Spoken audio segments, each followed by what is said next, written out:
This morning, I was discussing with you some of the basic ideas and feelings of Chinese philosophy, and in particular Taoism, which underlie the development of Zen Buddhism and which underlie the whole Chinese attitude to life, to nature, and to art.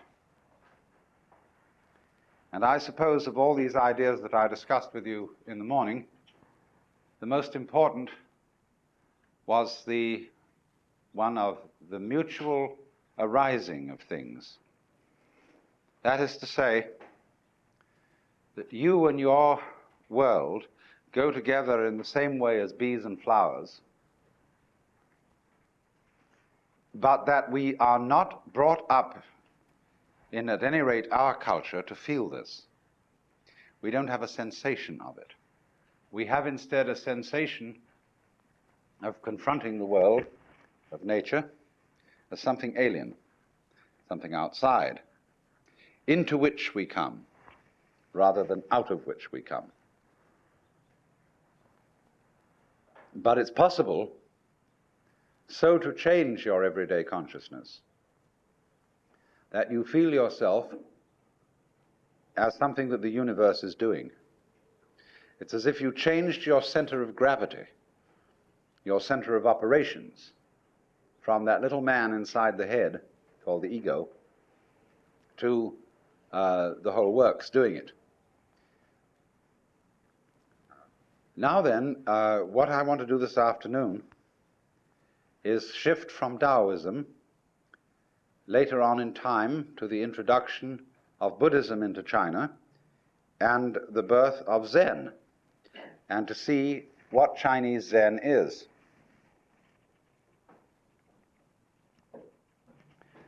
We do, though, first have to have a short look at what Buddhism is as a product of India.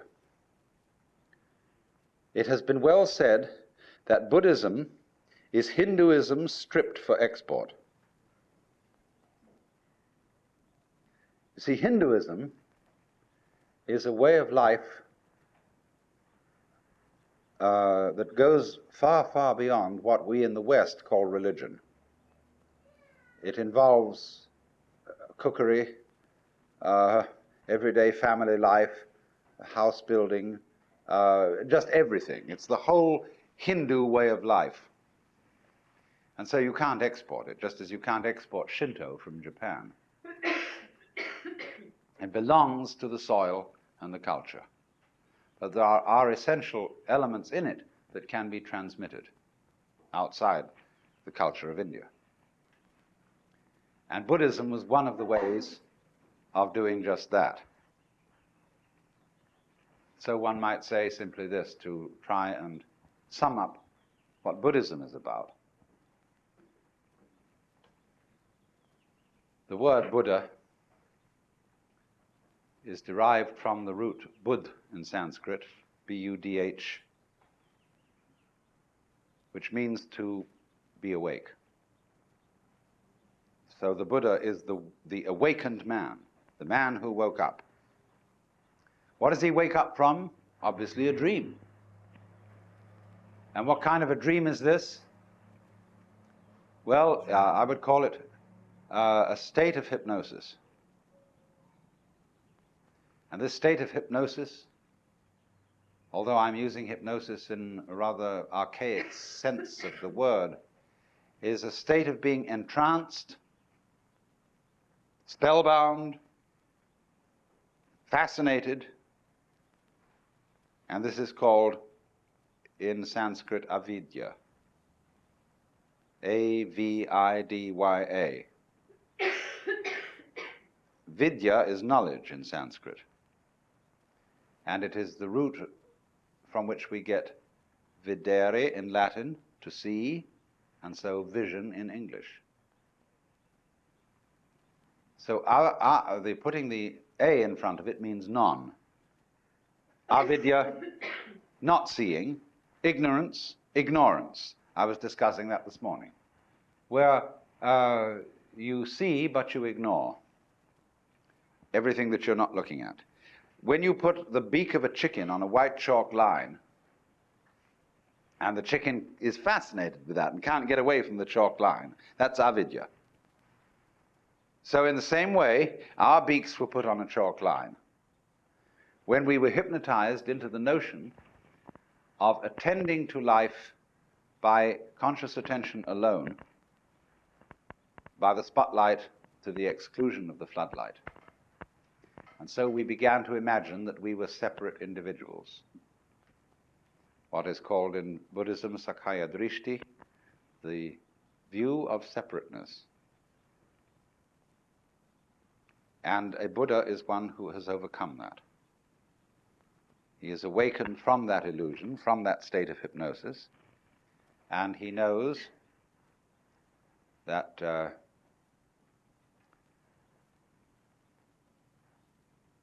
well, I can't put what he knows in any positive terms. This is the special thing about Buddhism.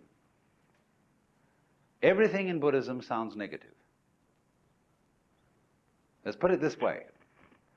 Let's suppose you engage yourself in a relationship with the Buddha, or with one. There are hundreds of Buddhas. The one we call Gautama is just the historical Buddha that everybody knows about. But one Buddha leads to another, because as a result of his relationships with people, he turns them into Buddhas too, awakened people. Now you meet one of these people, and he's going to give you a rough time. But one of the Buddhas running around these days is Krishnamurti. And Krishnamurti absolutely destroys everybody's religion. Why do you believe this? Why are you hanging on to that? Why do you want to insist that this idea is so? See? And he shows you that all your fixed formulations, all the ideas to which you cling, are spurious. And then you suddenly get into a kind of vertigo, dizziness, that you feel suddenly that you're no longer standing on the firm ground, but that the universe has suddenly turned into water, or worse, air, or worse still, empty space. There's nothing to hold on to. Now you see, often when one discusses religion with people, they say, well, I need a religion because I need something to hold on to. Well, that's the way not to use a religion. Because if you use religion as something to hold on to, your religion is an expression of unfaith. Faith is where you let go, not where you hold on. When the cat falls off the tree, the cat relaxes, you see. And so the cat lands with a soft thud and doesn't get hurt because the cat has faith. But if the cat in midair were suddenly to grab itself with all 4 feet and tighten up, see, it'd be hurt. And that's what people do when they say, Rock of Ages, cleft for me, let me hide myself in thee. They want something to hold on to, you see. And that is unfaith. So the method of Buddhism, what's called the Dharma, doesn't mean the law, it means the method. The method is to knock the stuffing out of you, to take away everything to which you cling, to cleanse you completely of all beliefs, all ideas, all concepts of what life is about, so that you are completely let go. So Buddhism has no doctrines at all that you have to believe in. I don't care what background you come from, whether you're a Roman Catholic or at one extreme or a logical positivist at the other. Both are clinging to something, you see? And so the method of Buddhism is to knock out the underpinnings and say, well, not only do we not believe in anything, we don't even believe in not believing in anything. You know, you crawl into a hole and pull the hole in after you. But in this case, you do the exact opposite of that. That's a defensive move, to crawl into a hole. In this way, you crawl into great space and then pull the space out after you. And to go through this is pretty rough, because you can do it on what seems at first to be a merely intellectual level.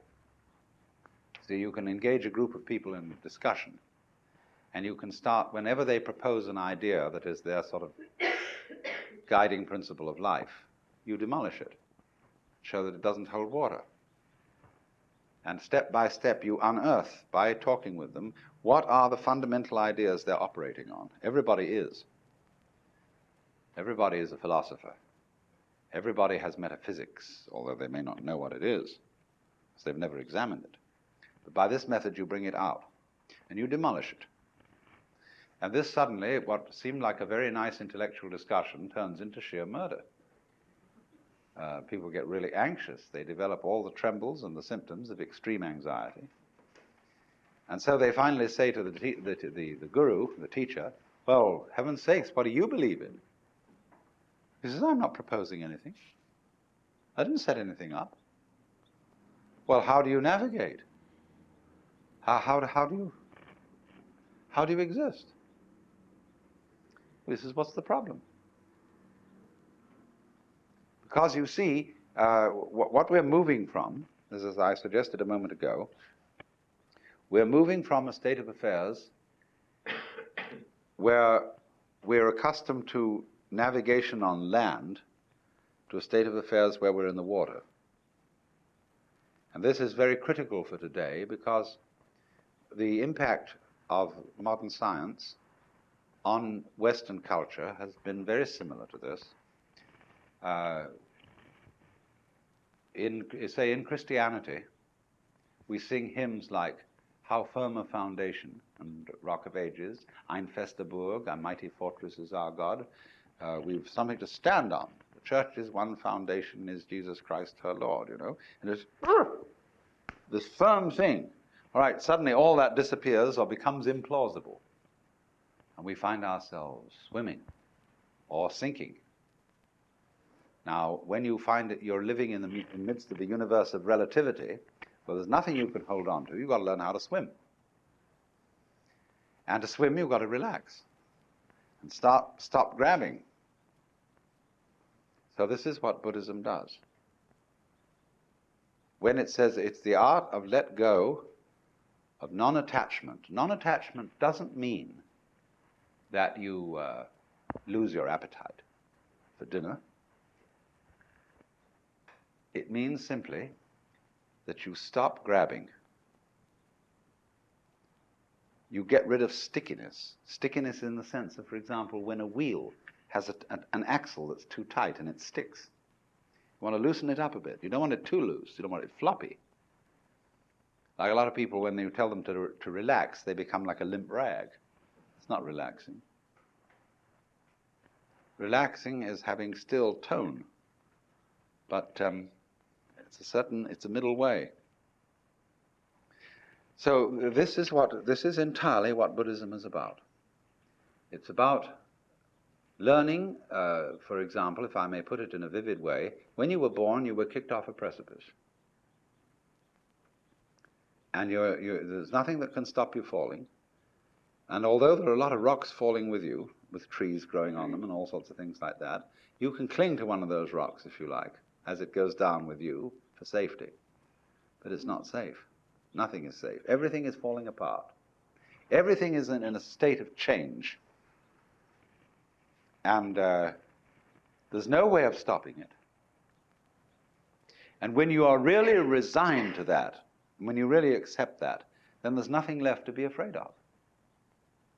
And when there's nothing left to be afraid of, and you've given everything up, and you know that a lot of people in religion cling to suffering because they know they are right as long as they hurt. Oh, I bless the good Lord for my boils, for my mental and bodily pains. For without them my faith all congeals, and I'm doomed to hell's ne'er-ending flames. There are a lot of people who know that they're right so long as they suffer. But that's an illusion too. Even suffering offers no security.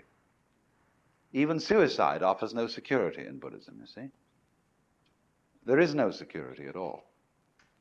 You simply have to face this fact that everything is in flux and go with it. And so the question then is simply how to convince people of this, if anybody wants to be convinced. You know, it's not the sort of thing you shove down people's throats. You don't convert them to this. Because if they don't want to be converted, they won't let go. So Buddhism therefore involves a very special relationship between the questioner and the person to whom the question is addressed, the pupil and the teacher. And now then, Buddhism came to China as early as 60 AD, but didn't at that time make a very great impression.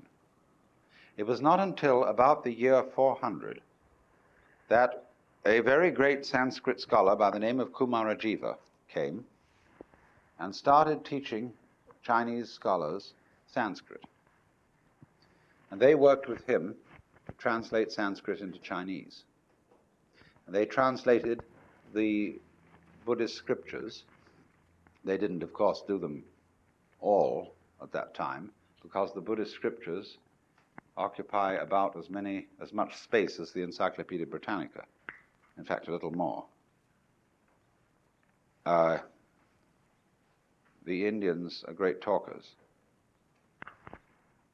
Well, anyway, they found that when they translate this into Chinese, you had to find equivalent Chinese words for the Sanskrit ideas, and they found these from the Taoist philosophy that I discussed this morning. Well,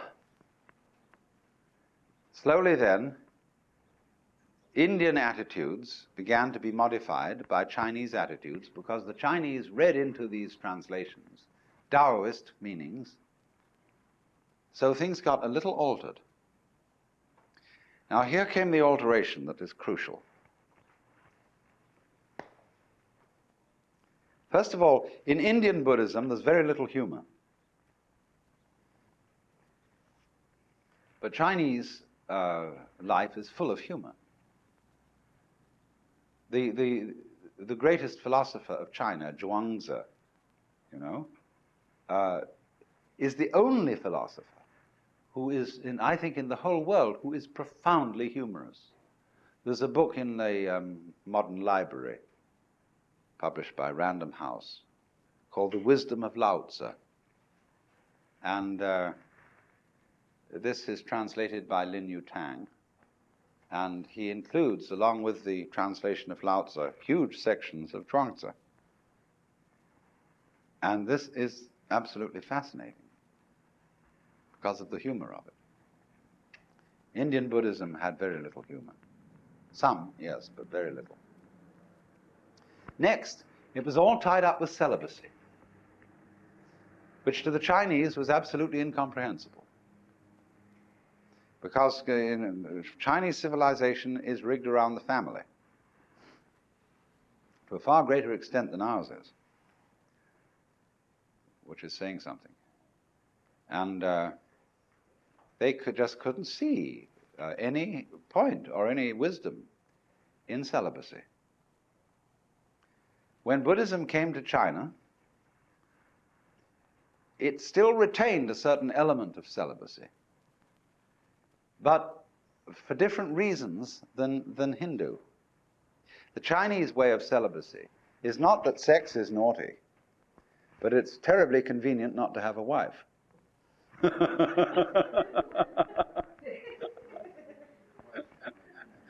In other words, the ideal of the uninvolved life has a certain appeal, but they could never get through into their heads the notion that sexual desire was bad, which has always played a fairly strong role in Hindu thinking. Not in the same way as it has in the West. The Hindus don't have a guilt take on it, but they think that it dissipates your spiritual energies.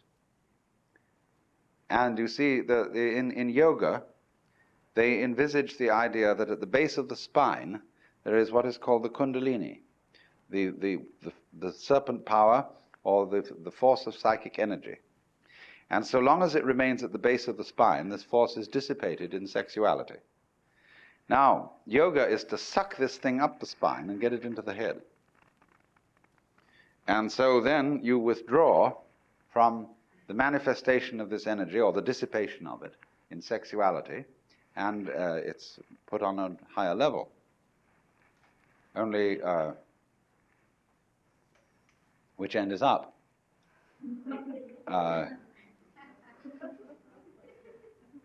You can do it the other way too. They have what's called the right-hand way of doing it and the left-hand way of doing it. I'm not going to go into that now. But the Chinese didn't see it that way. They couldn't see that it was a dissipation of energy.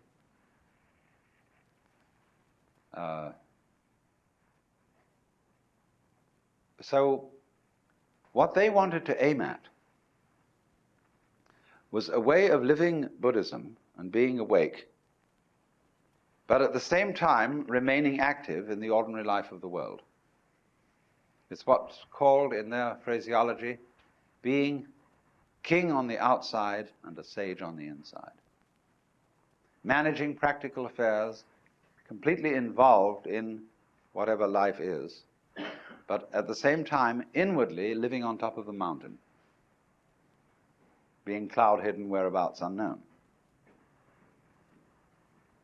So Chinese Zen is the preeminent expression of this, because it is the mixture of Indian Buddhism and Chinese Taoism, plus a certain Confucian practicality. Zen developed out of the work of Kumarajiva. Came into China at, as I said, 400, or a little before. He had two disciples who began to work on Buddhism from a Taoist point of view, and they were actually the originators of Zen.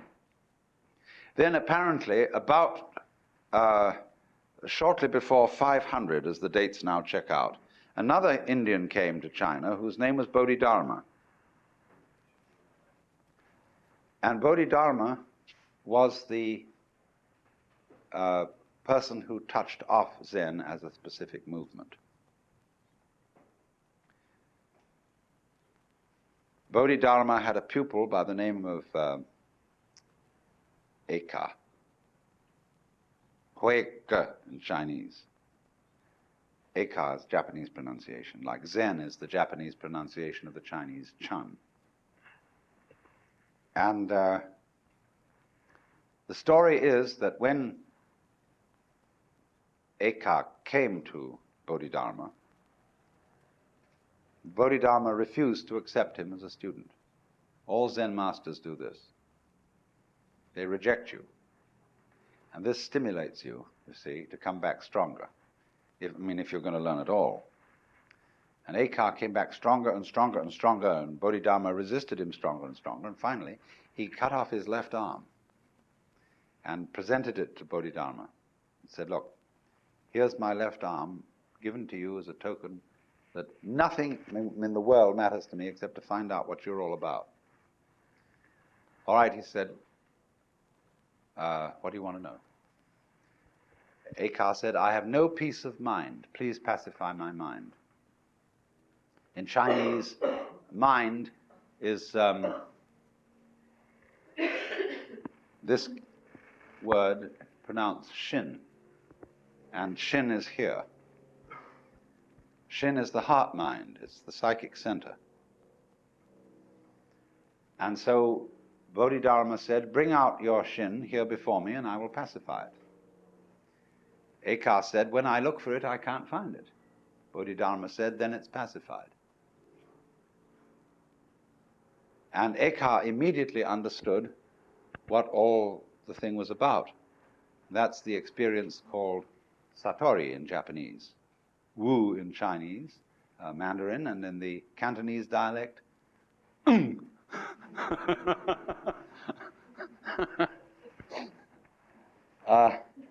just what we call in our modern psychological jargon the aha phenomenon. The aha phenomenon. Aha! Now I see.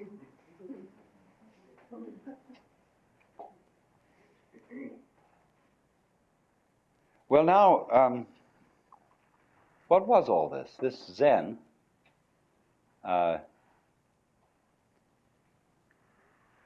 which in Chinese is this character,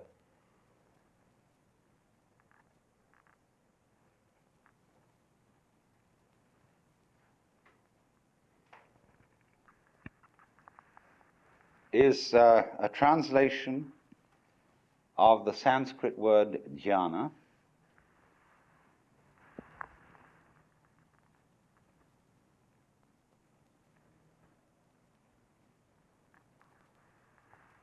and so this is being pronounced Chan in Chinese and Zen in Japanese.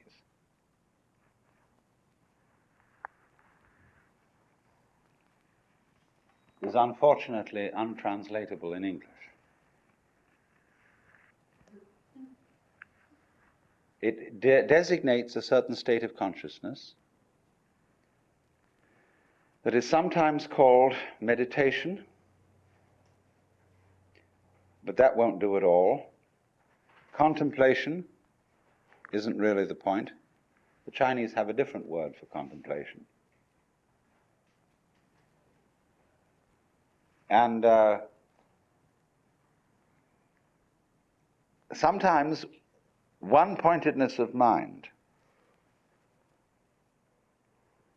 I would prefer to translate this word with the notion of total presence of mind.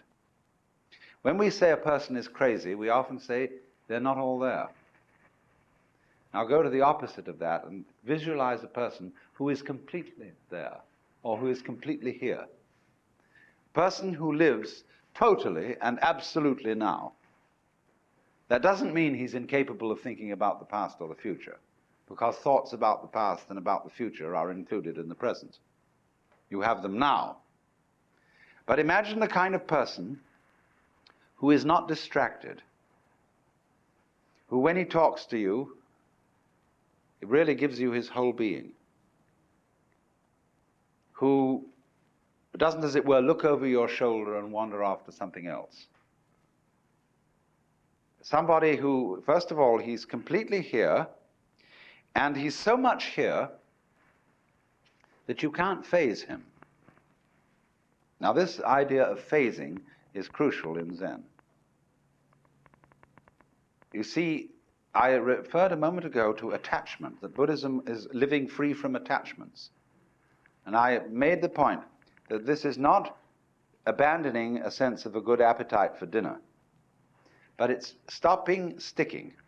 In psychological jargon, you don't block. A mind of no hesitation, it's sometimes called. In Chinese, the phrase mo zhi chu is used, of going straight ahead. So supposing somebody walks up to you on the street and says, "Are you saved?" Now, most of us who are intelligent people feel embarrassed by such a question. You know, what's this wretched Salvation Army person or Jehovah's Witness doing asking me whether I'm saved or not? And we're all a little bit, you know, what do you do with a nut like that? So, but as in Zen, this is a perfect moment to respond, see, to the most embarrassing question, are you saved? But Zen comes back in a very funny way. In Zen, one doesn't give philosophical answers to a question like that. You give practical answers. I had a boiled egg this morning.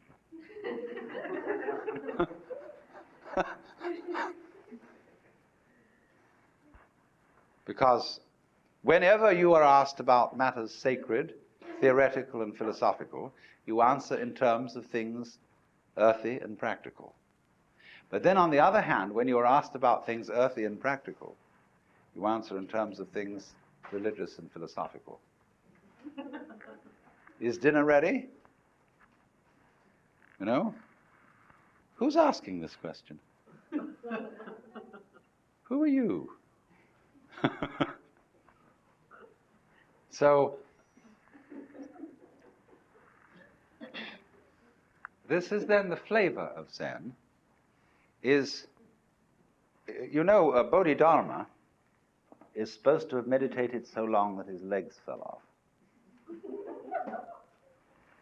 And he's usually drawn this way, something like this anyway.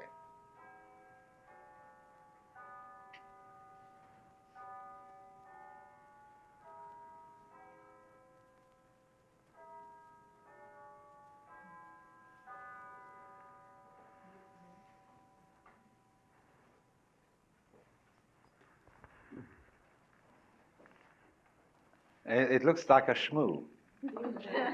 But in Japan, you buy these toys that are darumas. And they are so weighted in here that you can never knock them over. You can bat it on the floor, bat it this way, bat it that way, but it always comes up again. And so the poem says, 7 times down, 8 times up, such is life. So this is the principle of not being phased, not being attached. So to play the game, you can't phase me. Now, this is very important in the art of lifemanship, fundamental gamesmanship. Because you see, when the Zen monks moved into Kyoto, they took over the best part of town. Simply fantastic how this happened. The beautiful hills that I was talking about this morning were occupied by the brigands, who later became the Japanese nobility. The great daimyos, these were the toughest characters. And the Zen monks played a game with them, which was that, you know, you possess all these lands and you're powerful and so on, but so what? It's all falling apart. Then what will you do? Well, they said, that's too bad, we don't know. And the Zen monks said, oh, you haven't got the hang of the thing, you see.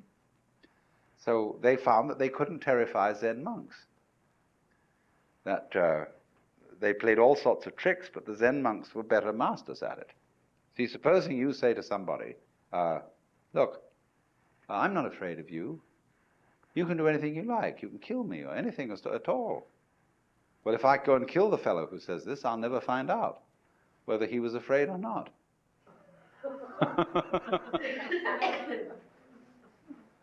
So they outfaced these people and said, we have a secret, you see, that you don't have. And we'll teach your servitors to be great warriors, because they'll learn the secret too, and they won't be afraid of anything. And this is what they did. And so the daimyos, the noblemen, built great monasteries for these Zen masters and monks on their best land. The finest artists of Japan made gold leaf screens for almost every room in the place. And although nobody owns anything individually, the community owns it collectively with the protection of the daimyos. And they had a tremendous scene going. Now, to us, that sounds extremely weird, even immoral. You don't expect religious people to do things like that. No, I know you don't, if the religious people are self-righteous and have no humor. But these people didn't go around pretending that they were specially good. They didn't dupe themselves. They were people who understood what human nature is, that in every one of us there is an element of irreducible rascality. In Jewish theology, this is called the Yetzer Hara, Y-E-Z-E-R-H-A-R-A, the Yetzer Hara, the element of irreducible rascality, which was created by God, because God has one too.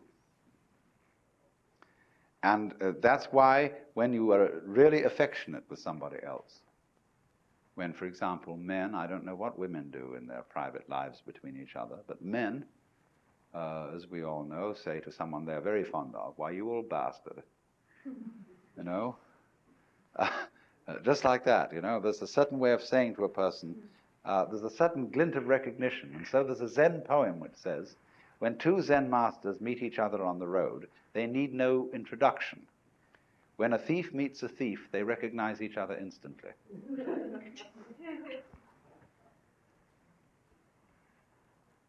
And this goes back, you see, again into the heart of Chinese philosophy, that human nature is considered to be basically good.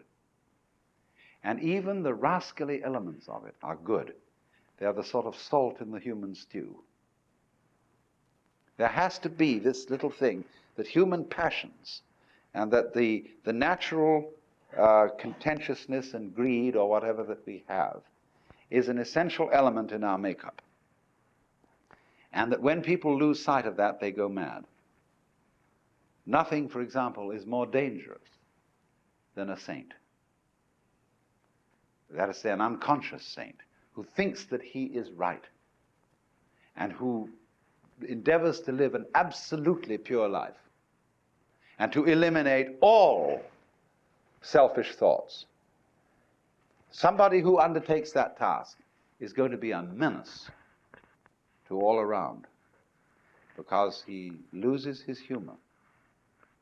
He loses his real humility, which is knowing that after all, since we're humans, we have certain needs. We need to eat, we need sex, we need this, that, and the other. And this sort of has a quality of humor to it. And so this is why in Zen art, the sages are always drawn to look a little bit like bums. You know that Putai, or Hote as he's called, what's called the laughing Buddha, the fat Buddha with an immense belly, and carrying around an enormous bag of rubbish, into which he indiscriminately puts anything he finds around and then gives it away to children. This is the sort of type which the Chinese call the old rogue. And the old rogue, as a type of the poet, sage, monk, and scholar, you see, is greatly admired. He's the non-violent brigand, the rolling stone, the free man, or in our words, the joker. The joker, you see, is the card that can play any role in the pack.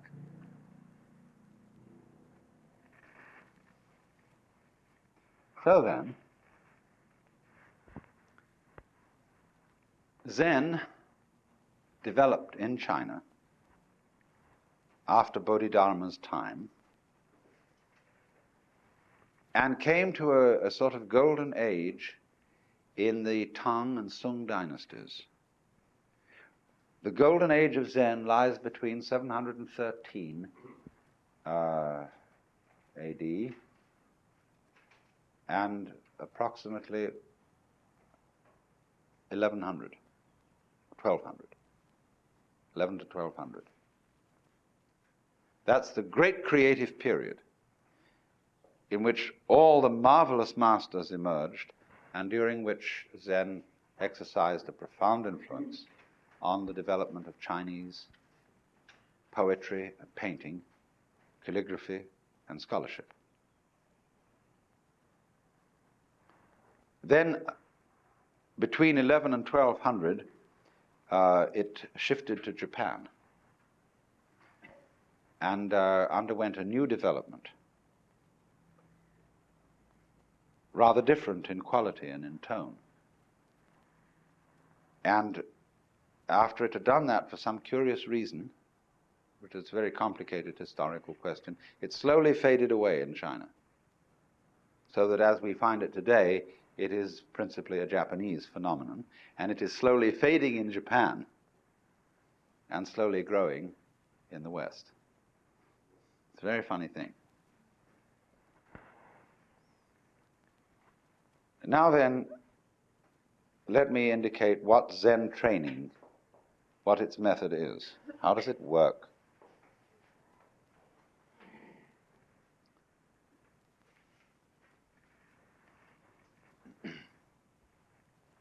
I said before, what is involved is a dialogue, an interchange between two people. One who's defined himself as a student and has therefore defined the other as the teacher. There is no teacher until a student arrives, no problem until a question is raised. So students create teachers.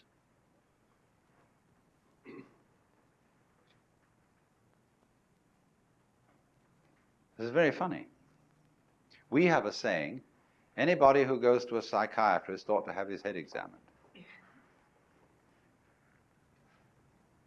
You can interpret that as you're an idiot to go to a psychiatrist because they're a bunch of charlatans. But the subtler meaning of it is, yes, if you define yourself as being in need of help psychiatrically, you need a psychiatrist.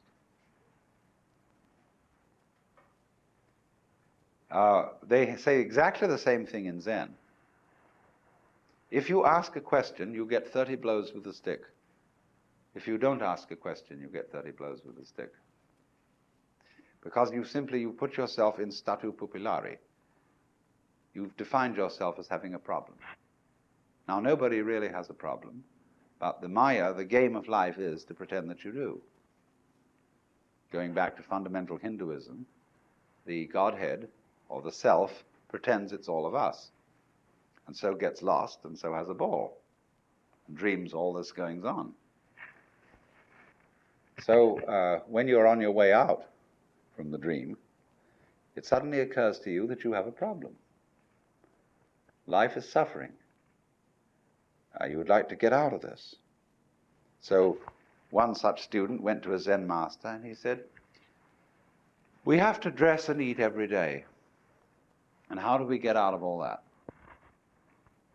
In other words, you might ask the question in this way. We have to work, get up Monday morning, go to the office, do all this routine, sell something and so on. How do we get out of the rat race? So we have to dress and eat every day, and how do we get rid of all that? And the master said, we dress, we eat. The student said, I don't understand. He replied, if you don't understand, put on your clothes and eat your food.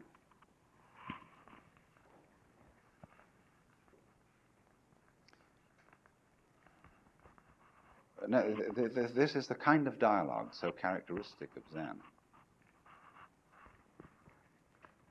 So the position is this. The master, on being approached by a student about the problem of life, says, I have nothing to teach you. I'm a Zen master. I have nothing to say. Zen is not words. And furthermore, everything is perfectly clear.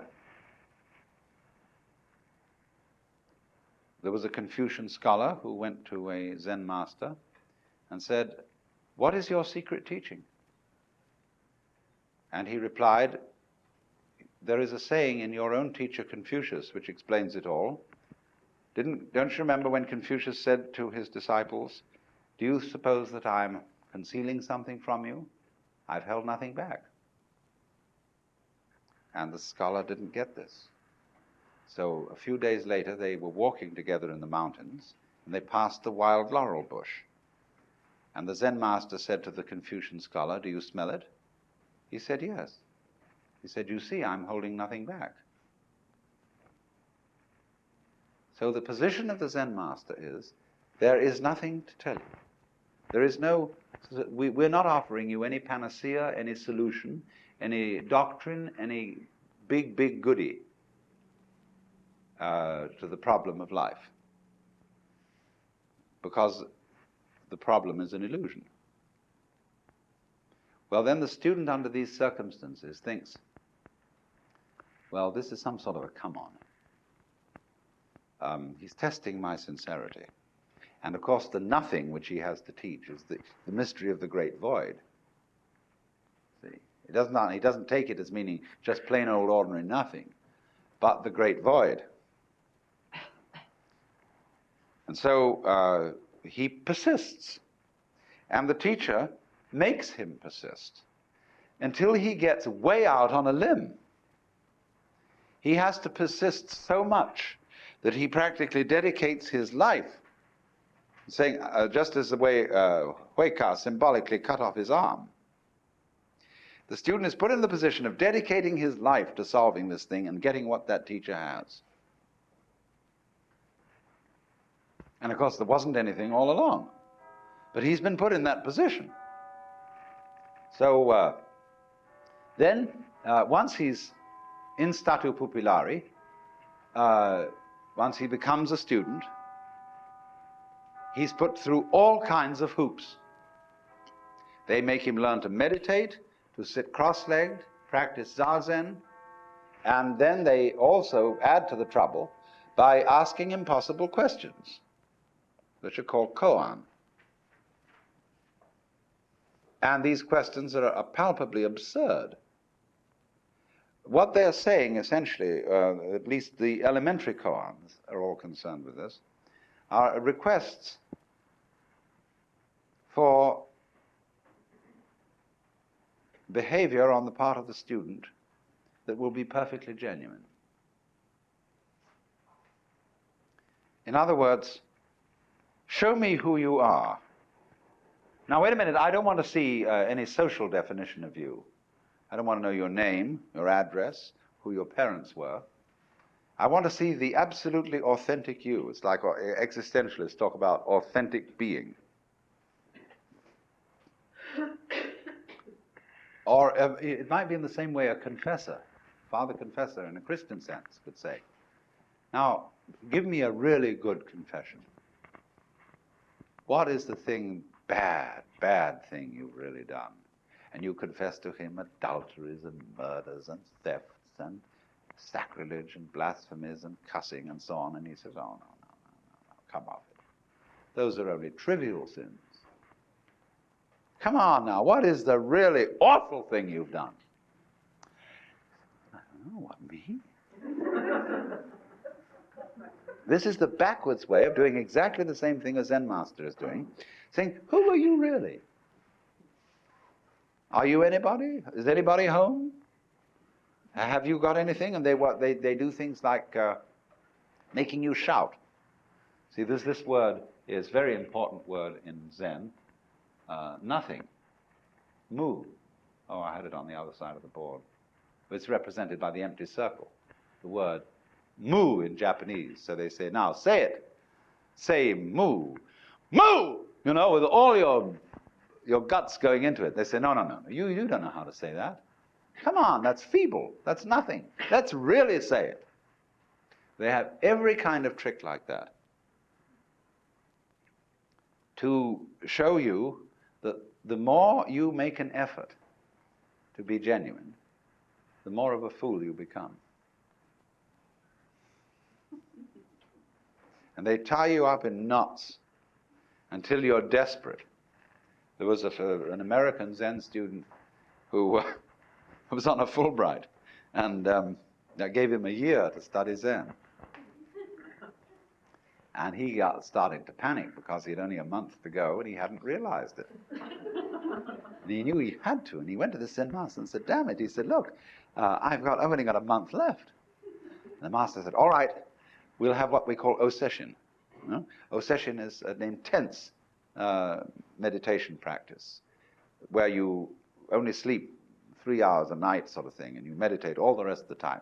Let's go, let's really do it, do it. And every day, 3 times, you come to me and present the answer to your Zen problem, your koan.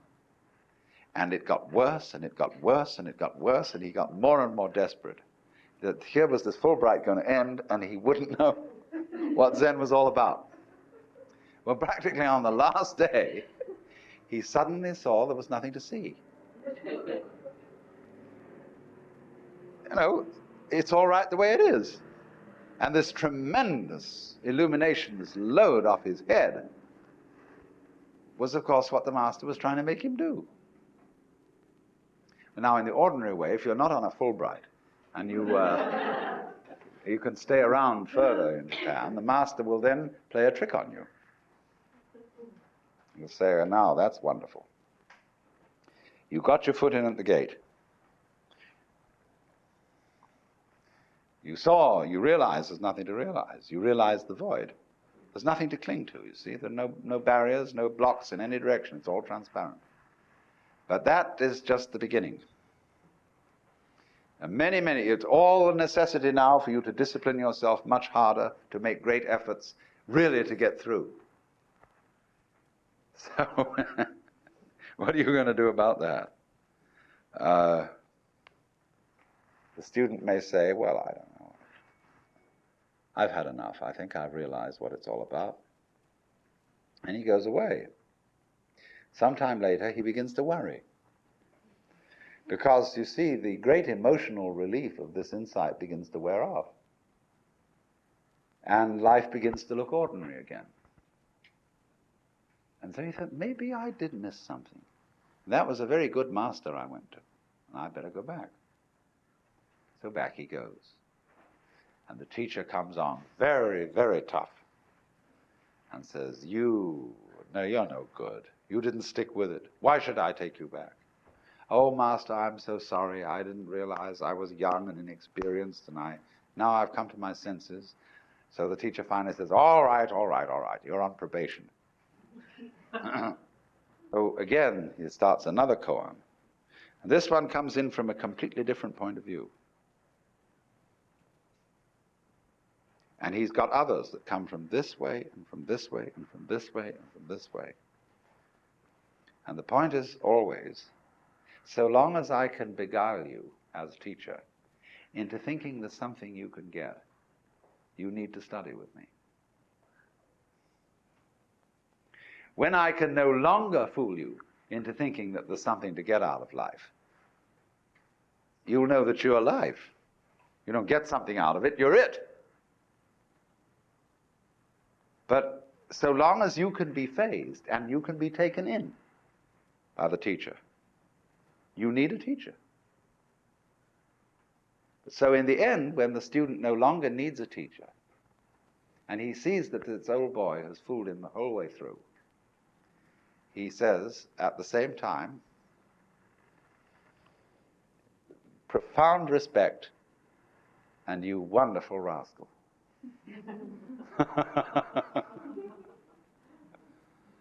There's a very strange thing in the, I've poked around a good deal lately in Japan among American Zen students to find out what's going on. And they tell me that the initial come-on of a Zen master is very tough and very authoritarian and paternalistic. But as you move in, he turns into your older brother and is a person you feel going right along with you, beside you, helping you in this thing, full of friendship and compassion and everything.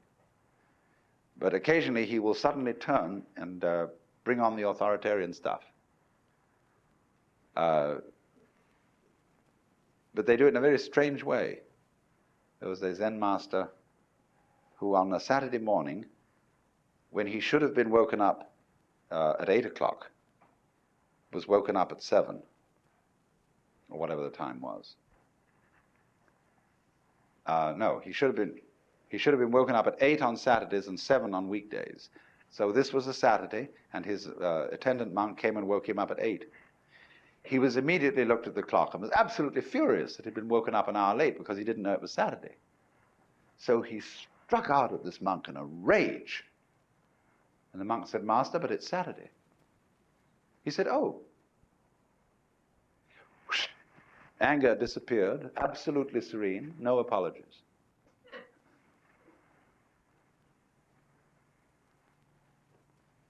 So you see the nature of this game. It is the Zen game. And I seem to have given away the show to you. I've told you all the inside mechanics of it. But you would discover that if you tangle with a Zen master and you think you know from what I had told you what are the mechanics of it, and you stuck your neck out to put yourself in the position of being an inquirer, everything I had told you would be useless. He would outwit you completely. That's what consists in being a master. He's not doing it because he wants to be superior and to put down other human beings. He's doing it out of great compassion because he feels he knows something which, if you could find out, you would just be so happy and would want to give it to everybody else. But you can't give it away because everybody's got it. What you've got to make them do is to see that they have it and that you don't give it to them. And that's the most difficult task.